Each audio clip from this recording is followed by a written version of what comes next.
essayer de détruire. Mais il y a des choses que Satan peut détruire, il y en a des choses que Satan ne peut pas toucher, hein, ce qu'on appelle les fondamentaux de la création. Ce que Satan a appris aux hommes, c'est ce qu'on appelle les secrets de l'iniquité. C'est ce qui consiste seulement à faire à passer, qui consiste à faire passer les biens pour les mal et les mal pour les biens, mais dont les conséquences sont néfastes pour la nature humaine. Donc, ces commandements, on les retrouve dans le livre de Matthieu chapitre 4, hein, quand Jésus-Christ est allé sur la montagne prier et adorer le Dieu créateur. Il y a Satan qui lui dit, hein, si je te donnerai autorité sur les nations si tu te prosternes et m'adores. Voilà, donc Satan aussi, il cherche à ce que nous puissions l'adorer. Mais n'oubliez pas que Satan aussi, il se déguise en ange de lumière. Hein. Donc pour faire beaucoup de victimes, pour faire beaucoup de dégâts, donc Satan se déguise en ange de lumière. Donc il se cache, il ne se montre pas, il se cache. Il est derrière les vidéos, il est derrière les films pour passer son message. Parce que visiblement comme ça, nous ne pouvons pas les voir parce que ils ont été maudits par l'Éternel des armées, ils ont été rendus invisibles aux yeux des hommes, donc nous ne pouvons pas les voir, c'est ça leur punition, ils ne peuvent ni boire ni manger. Donc c'est ainsi que nous voyons aujourd'hui beaucoup de gens font le culte des démons, font le culte de Lucifer et se prosternent devant lui, bien-aimé de Dieu.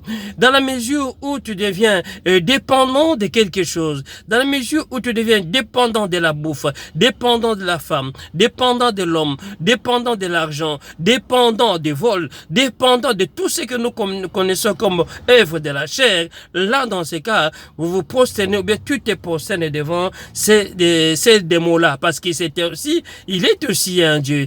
Quand il a été précipité sur la terre, le diable, il est descendu avec 33 333 033 anges qui sont devenus des démons et qui l'adorent et qui se prosternent devant lui.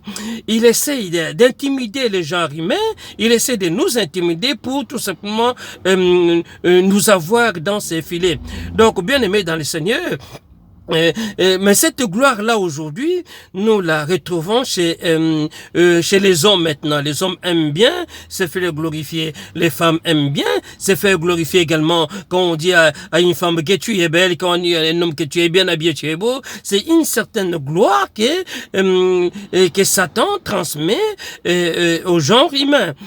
Parce que Satan, c'est celui qui veut la gloire. Il veut plus sa propre gloire que la gloire de l'Éternel des armées. Il veut que nous puissions l'adorer au lieu d'adorer l'Éternel des armées. Il veut que nous puissions nous prosterner devant lui au lieu que nous puissions nous prosterner devant l'Éternel des armées. Bien-aimés dans le Seigneur, la notion d'idole, la notion de star, bien-aimés de Dieu, c'est tout simplement une série de choses qui font transférer, bien qui fait transférer la gloire qu'on devait rendre à Dieu aux humains. Mais tant que l'homme est vénéré, tant que l'homme est adoré, tant que l'homme est plus respectueux que Dieu, là ça devient, bien-aimé de Dieu, une autre possession démoniaque. Quand l'homme commence à prendre la place de Dieu, nous avons trouvé le cas d'Hérode qui a essayé de prendre la place de Dieu et qui était mort d'une mort soudaine et presque rongé par les vers. Nous connaissons également l'histoire de Nimrod, hein, qui se croyait parce qu'il était un vaillant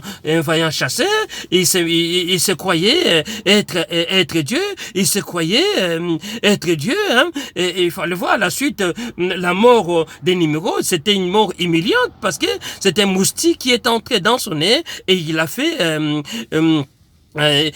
malaise et il est succombé parce qu'il était un vaillant héros, parce qu'il était quelqu'un qui était vénéré